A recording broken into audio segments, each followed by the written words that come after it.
বন্ধুরা আসসালামু আলাইকুম। 17 ফেব্রুয়ারি 2025 অর্থাৎ আজ থেকে প্রায় 18 দিন আগে রাখাল রাহা নামক একজন ব্যক্তি তার ফেসবুক পেজে আল্লাহ এবং রাসূলের বিরুদ্ধে অকথ্য ভাষায় গালাগালি করে। এই ঘটনার পরে সারা বাংলাদেশ উত্তাল হয়ে যায় এবং বাংলাদেশের তৌহিদি জনগণ বিভিন্ন জায়গায় আন্দোলন এবং মিছিল মিটিং এ সমাবেশ করে থাকে। রাখাল রাহার ফাঁসির দাবিতে আজকে ব্রাহ্মণবাড়িয়ার তাজা রক্ত ঢেলে দিয়ে হলেও বাংলাদেশের মুসলমান আলেম ওলামার নেতৃত্বে জাতীয় সংসদকে দখল করে নাস্তিকদের ফাঁসির রায়কে কার্যকর করবে। রাখাল রাহা ভয়াবহ দৃষ্টতা দেখিয়েছেন আল্লাহ এবং আল্লাহ রাসূলের বিরুদ্ধে। রাখাল রাহা, তুমি কিসের রাখাল রাহা? তুমি নিজের নাম পর্যন্ত বিকৃত করেছো। সাজ্জাদুল ইসলাম নাম তুমি গ্রহণ করতে তোমার কষ্ট লাগে, তুমি রাখাল নাম দিছো। 18 দিন পার হওয়ার পরেও এটা সরকারের কর্ণগোহরে না ঢুকলেও কালকে কয়েকজন বিড়িখোর নারীর প্রতিবাদে রাষ্ট্র উপদেষ্টা তিনি সংবাদ সম্মেলনে বিবৃতি দিয়েছেন। এখন দেখেন যে দুই নারীর উপরে যে হামলা হয়েছে ওটা খেতে আমি যতটুক জানছি ওনারা দুইজন নাকি সিগারেট খেতেছে। এখন কিছু লোক নাকি নামাজ পড়তে যেতেছিল, এই সময় ওনারা বাধা দেওয়ায়। এতদিন পরেও কেন রাখাল রাহার বিরুদ্ধে কোনো স্টেপ গ্রহণ করলো না সরকার? কি রয়েছে এর পেছনে রহস্য? আজকের এই পুরা ইস্যুটা নিয়ে বিস্তারিত আলাপ করবো ইনশাআল্লাহ।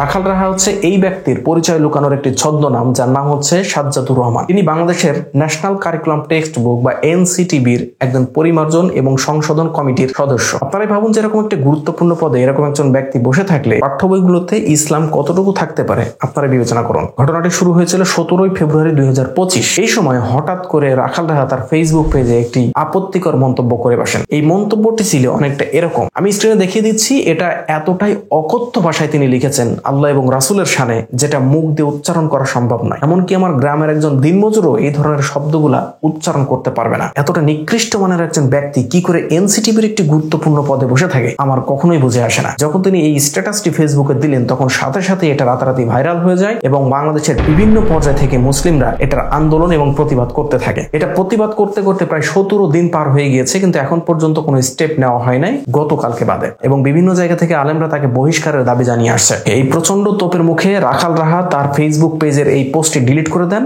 এবং ক্ষমা চেয়ে আরেকটি নতুন পোস্ট করেন। কিন্তু তারপরেও এই উত্তাল থামে নাই। তার বিরুদ্ধে প্রতিবাদ অনলাইনে অফলাইনে এটা চলতেই থাকে। অনেক দিনই ভাইয়েরা থানায় ঘুরতে ঘুরতে তাদের পায়ের স্যান্ডেল ক্ষয় হয়ে গেছে, কিন্তু তার বিরুদ্ধে কোনো মামলাও পুলিশ নেয়নি। এটাও কিন্তু একটা আপত্তির বিষয়। এতদিন পার হয়ে যাওয়ার পরে শুধুমাত্র গতকালকে ঢাকার সাইবার ট্রাইব্যুনালে একটি মামলা দায়ের করা হয়। মামলার বাদী হয় সাজ্জাদুর রহমান নামক এক ভাই, যিনি বৈষম্য বিরোধী ছাত্র আন্দোলনের চট্টগ্রাম শাখার যুগ্ম সদস্য সচিব।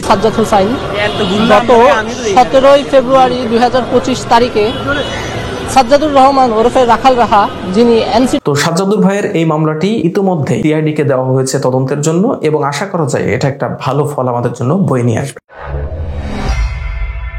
আল্লাহ এবং রাসূলের শানে তিনি এতটাই আপত্তিকর কিছু শব্দ ব্যবহার করেছেন যেটা মুখে আনা তো অসম্ভব।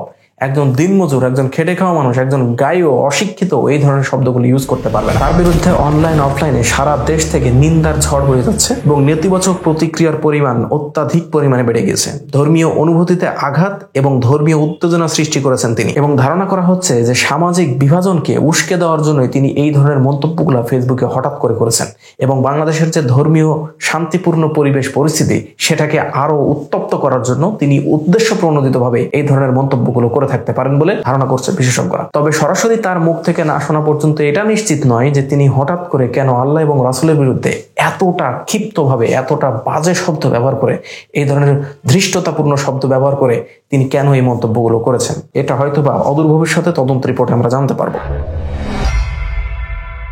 এই ধরনের অপরাধের শাস্তি ইসলামে মৃত্যুদণ্ড পর্যন্ত হতে পারে। তবে যে সমস্ত দেশে ইসলামী শরিয়া আইন নেই সেখানে দেশভেদে এই শাস্তির অপরাধের উপর ভিত্তি করে শাস্তিও ভিন্ন ভিন্ন হতে পারে। বাংলাদেশের ক্ষেত্রে একটি আইন আছে যে যারা আল্লাহ এবং রাসূলের বিরুদ্ধে কটূক্তি করবে বা ধর্মীয় অনুভূতিতে আঘাত হানবে তাদের 5 বছরের জেল এবং 10 লক্ষ টাকা অর্থদণ্ড করা হয়। আর যদি একই অপরাধের পুনরাবৃত্তি হয় তাহলে তাকে 10 বছরের জেল এবং 20 লক্ষ টাকা পর্যন্ত জরিমানা করা হবে। আমরা চাই রাখাল রাহার উপরে আইনের সর্বোচ্চটা প্রয়োগ করা হোক এবং তাকে এই গুরুত্বপূর্ণ পদ থেকে আজই বহিষ্কার করা হোক। এটা যত দ্রুত পারা যায় আইনের আওতায় আনতে হবে, না হলে কেউ যদি আবার নিজের হাতে আইন তুলে নেয় তাহলে এই পরিবেশ আরো খারাপের দিকে যেতে পারে।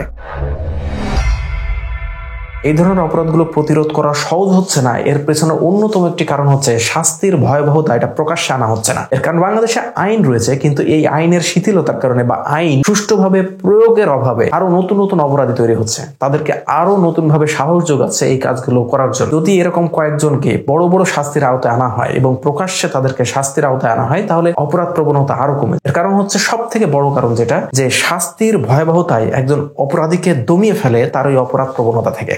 এছাড়াও পাঠ্যপুস্তকগুলোতে ধর্মীয় যে ক্যারেক্টারগুলো রয়েছে, ইসলাম এবং হিন্দুইজম বা অন্যান্য যে ধর্মগুলো রয়েছে, তাদের ধর্মীয় ক্যারেক্টারগুলোকে সম্মান করা বা তাদেরকে কোনো হেয় প্রতিপন্ন করে কথা না বলা, এটার শিক্ষা আমাদের পাঠ্যপুস্তকের মধ্যে অন্তর্ভুক্ত করতে হবে এবং প্র্যাকটিক্যালি বাচ্চাদেরকে এটা শেখাতে হবে। এখানে সব থেকে গুরুত্বপূর্ণ হচ্ছে পারিবারিক শিক্ষা। যদি আমরা পরিবার থেকে এই ধরনের শিক্ষাগুলো সন্তানদেরকে দেই, যে কোনো ধর্মীয় ক্যারেক্টারকে বা ধর্মীয় কোনো গুরুত্বপূর্ণ ব্যক্তিবর্গকে আমরা যেন হেয় প্রতিপন্ন করে কোনো কথা না বলি, ইনসাল্ট না করি, সেটা নিজের ধর্ম হোক বা অন্য ধর্মের হোক, এই শিক্ষাগুলো যখন ছোটবেলা থেকেই একটা বাচ্চার মধ্যে থাকবে, তখন সে বড় হয়েও এই ধরনের অপরাধগুলো করবে না। এই ক্ষেত্রে ধর্মীয় শিক্ষা এবং পারিবারিক শিক্ষা খুবই গুরুত্বপূর্ণ। পরিশেষে আমরা রাখাল রাহার এই শুনে বলতে চাই যে আমরা আমাদের প্রতিবাদ চালিয়ে যাব যতক্ষণ না রাখাল রাহাকে একটি দৃষ্টান্তমূলক শাস্তির আওতায় আনা হয়। কারণ যদি আমরা প্রতিবাদ থামিয়ে দিই, আমরা আমাদের নিজস্ব জায়গা থেকে যদি এর প্রতিবাদ না করি, এটা আমাদের ইমানি দায়িত্ব। আমাদের আল্লাহ এবং রাসূলের বিরুদ্ধে যে ধরনের মন্তব্যগুলো করা হয়েছে পাবলিকে, সেটার মন্তব্যের বিরোধিতা যদি আমরা না করি, প্রতিবাদ যদি আমরা না করি, তাহলে আমরা তো কোনো মুসলিমই না। আমাদের উচিত নিজেদের জায়গা থেকে অন্তত ফেসবুকে নিজেদের স্ট্যাটাসে একটা স্ট্যাটাস অন্তত রাখাল রাহার বিরুদ্ধে লেখা, যে তাকে যেন অতি দ্রুত শাস্তির আওতায় আনা হয় এবং প্রকাশ্যে তাকে শাস্তির ব্যবস্থা করা হয়। যতক্ষণ এটা না করা হবে, ততক্ষণ পর্যন্ত আমরা আমাদের এই প্রতিবাদ চালিয়ে যাবো ইনশাআল্লাহ। আর এই পুরো বিষয় সম্পর্কে আপনার মতামতকে অবশ্যই কমেন্ট করে জানাবেন এবং এই ভিডিওটি শেয়ার করে দিন আপনার সমস্ত বন্ধুদের মাঝে। এই ভিডিওটি শেয়ার করাও হতে পারে আপনার প্রতিবাদের একটি অংশ। আজকের মতো এই পর্যন্তই। আসসালামু আলাইকুম ওয়া রাহমাতুল্লাহি ওয়া বারাকাতুহু।